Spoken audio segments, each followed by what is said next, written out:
চিত্রনায়িকা পরীমনির বিরুদ্ধে এবার গৃহকর্মীকে মারধরের অভিযোগ উঠেছে। এ ঘটনায় ভুক্তভোগী সেই গৃহকর্মী পরীমনির বিরুদ্ধে থানায় জিডিও করেছেন। জানা গেছে, পরীমনির 1 বছরের দত্তক মেয়ে সন্তানকে খাবার খাওয়ানোকে কেন্দ্র করে গৃহকর্মীকে মারধর করেন তিনি। এ ঘটনায় পিঙ্কি আক্তার নামের সেই গৃহকর্মী ঢাকার ভাটারা থানায় একটি সাধারণ ডায়েরিও করেছেন। ভাটারা থানার officers in charge OC Mohammad Azharul Islam বলেন, চিত্রনায়িকা পরীমনির বাসার এক গৃহকর্মীকে নির্যাতনের অভিযোগ উঠেছে। এ বিষয়ে ওই গৃহকর্মী থানায় একটি জিডি করেছে।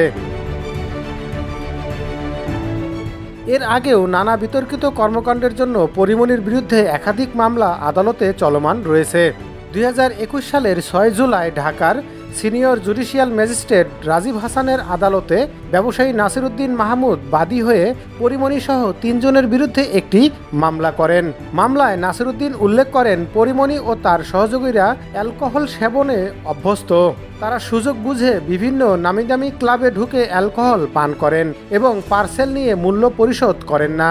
পরীমনি তার পরিচিত পুলিশ কর্মকর্তাদের দিয়ে মিথ্যা মামলা করিয়ে হয়রানি ভয় দেখান। বাদী মামলায় আরও উল্লেখ করেন, পরীমনি ও তার সহযোগীরা তাকে মারধর ও হত্যা হুমকি দিয়েছেন ও বোট ক্লাবে ভাঙচুর করেছেন। এ ঘটনা ধামাচাপা দেওয়ার জন্য পরীমনি সাভার থানায় বাদী নাসিরউদ্দিন সহ 2 জনের বিরুদ্ধে ধর্ষণ চেষ্টা ও হত্যা চেষ্টার অভিযোগ তুলে মামলা করেন। এছাড়া 2021 সালের 4 আগস্ট বিকালে রাজধানীর বনানীর 12 নম্বর সড়কে পরীমনির বাসায় অভিযান চালায় র্যাব।